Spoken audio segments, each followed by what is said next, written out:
À 82 ans, Michel Jonasz ne monte plus sur scène pour prouver quoi que ce soit. Il parle plus lentement, choisit ses silences, regarde le temps comme on regarde une mer calme après la tempête. Dans la lumière faible d'une fin d'après-midi, il a laissé tomber une phrase simple, presque banale, mais lourde comme une confession tardive. Il y a 5 personnes qu'il n'a jamais pu oublier, ni pardonner.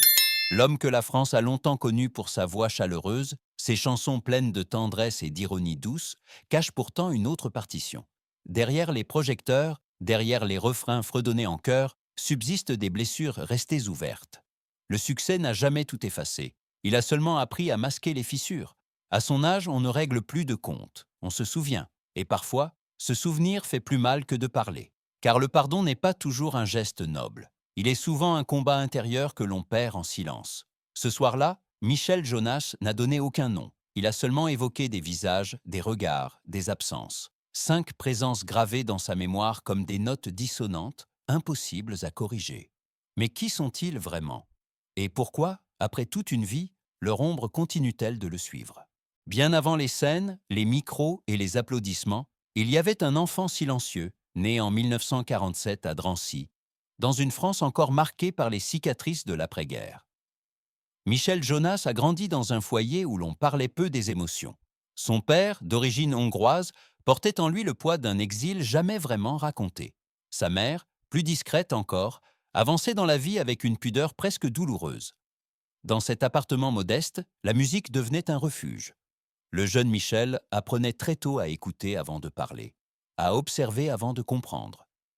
Il découvrait le jazz, les voix venues d'ailleurs, comme si elles lui offraient un langage alternatif pour exprimer ce qu'il n'osait pas dire. Déjà, il associait l'amour au silence et l'attachement à une forme d'attente inquiète. Il y eut aussi les premières désillusions, des promesses non tenues, des adultes absents, des regards qui se détournaient trop vite.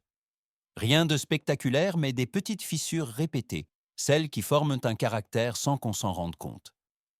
Michel apprit à ne pas demander, à ne pas trop espérer. C'est là, dans ces années grises baignées d'une lumière douce et fatiguée, que s'est installé un mécanisme intime, se protéger avant d'être blessé. Une leçon invisible, mais tenace, qui allait le suivre toute sa vie. Lorsque Michel Jonasz entre véritablement dans la lumière, tout semble enfin s'aligner. Les années 70 et 80 s'ouvrent devant lui, comme une promesse tenue. Sa voix singulière, à la fois chaude et légèrement voilée, trouve sa place dans le paysage musical français. Il ne cherche pas à séduire à tout prix. Il raconte, il suggère, il laisse respirer les silences entre les notes. Le public s'y reconnaît aussitôt. Les scènes se remplissent, les tournées s'enchaînent, les chansons deviennent familières, presque intimes, pour des milliers de visages anonymes. La boîte de jazz joue pas, Lucille. Autant de titres qui installent Michel Jonasz dans une forme de succès durable, loin des modes passagères. Il devient cet artiste rassurant, élégant, capable de faire sourire et émouvoir sans jamais hausser le ton. Mais l'ascension n'est jamais un mouvement simple. Derrière les applaudissements, il y a les attentes, les contrats, les compromis silencieux. Plus sa notoriété grandit, plus il apprend à composer avec les regards intéressés, les promesses prononcées trop vite, les loyautés fragiles. Le monde qui l'entoure se peuple d'alliés temporaires, de sourires professionnels, d'amitiés conditionnelles.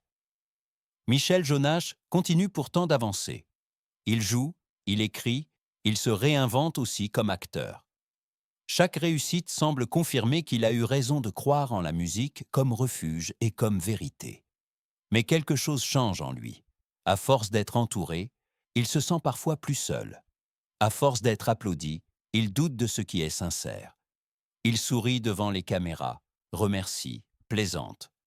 Pourtant, dans le calme des coulisses, une question revient, obstinée, qui reste lorsque les projecteurs s'éteignent. Déjà, sans le savoir, il commence à distinguer ceux qui partiront sans se retourner. Il n'y a pas eu un seul effondrement spectaculaire, mais une succession de craquelures discrètes.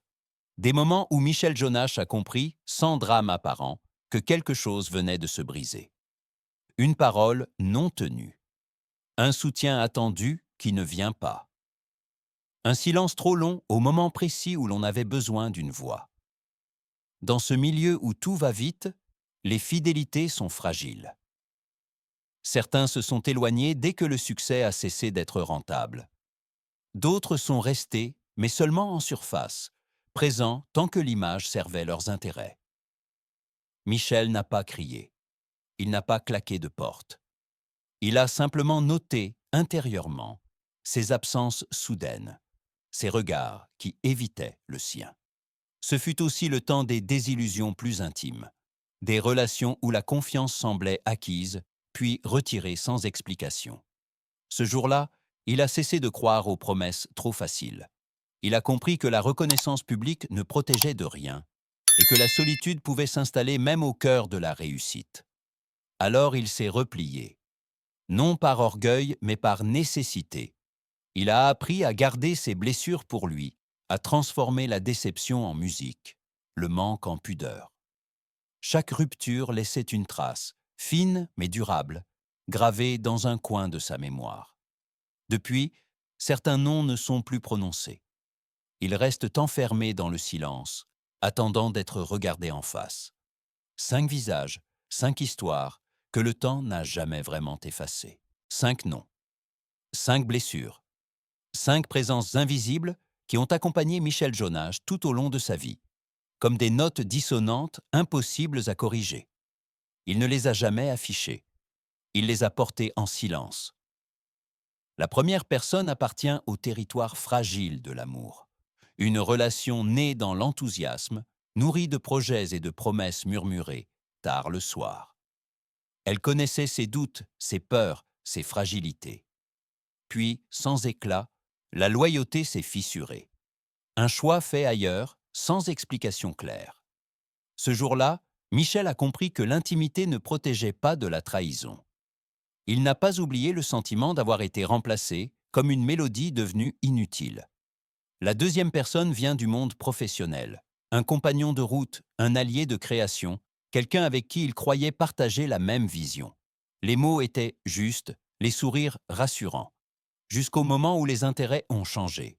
Derrière les contrats et les décisions froides, Michel a ressenti une mise à l'écart progressive. Rien de violent, mais une exclusion lente, méthodique. Il a appris alors que la réussite attire parfois des mains qui se retirent dès que l'ombre apparaît. La troisième blessure est plus profonde encore, car elle touche à la famille. Un lien de sang, ou presque, où l'attente était immense et la déception proportionnelle.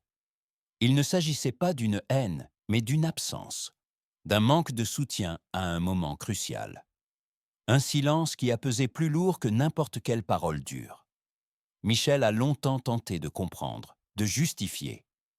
Mais certaines absences, lorsqu'elles viennent de ceux que l'on aime, laissent une trace durable. La quatrième personne n'a pas de visage unique. C'est une entité plus vaste, le regard public, la machine médiatique, l'opinion changeante. Il a été porté, célébré, applaudi, puis jugé, résumé, parfois caricaturé. Des phrases sorties de leur contexte, des intentions interprétées sans nuance. Michel n'a jamais cherché la polémique. Pourtant, il a ressenti cette violence douce mais constante. Être aimé sans être vraiment connu. Être exposé sans être protégé. Et puis il y a le cinquième nom, celui qu'il n'a jamais prononcé à voix haute pendant longtemps, celui qu'il a tenté d'ignorer. Ce n'est ni un ancien amour, ni un collaborateur, ni un membre de sa famille. C'est lui-même, l'homme qui a trop souvent accepté par peur de décevoir. Celui qui n'a pas su partir à temps, dire non, poser ses limites. Celui qui a cru que le silence était une forme de sagesse, alors qu'il était parfois une fuite. Car au fond, Michel Jonasz le sait désormais. Certaines blessures viennent des autres, mais les plus durables naissent en soi. Et le pardon le plus difficile n'est pas toujours celui que l'on refuse aux autres, mais celui que l'on s'accorde à soi-même. Aujourd'hui, Michel Jonasz vit entouré de silence autant que de musique. Dans un intérieur baigné d'une lumière douce, presque dorée, il regarde le temps passer sans chercher à le retenir. Les souvenirs reviennent parfois sans prévenir, portés par une chanson ancienne, une photo oubliée, une voix à la radio. Les 5 visages sont toujours là, moins douloureux peut-être, mais jamais effacés. Il n'a pas cherché à régler des comptes. Il a seulement accepté une vérité simple. Certaines blessures ne guérissent pas, elles s'apprivoisent. Pardonner n'est pas toujours synonyme de paix. Parfois, c'est le souvenir lui-même qui devient une forme de fidélité à ce que l'on a été, à ce que l'on a ressenti. À 82 ans, Michel Jonasz ne se présente plus comme une victime ni comme un juge. Il est un homme qui regarde son passé sans détour, conscient de ses failles, de ses silences, de ses renoncements. Et dans ce regard lucide, il y a une forme de douceur tardive. Peut-on vraiment avancer sans pardonner? Ou faut-il parfois garder certaines douleurs pour ne pas oublier que l'on a vécu, aimé et profondément ressenti?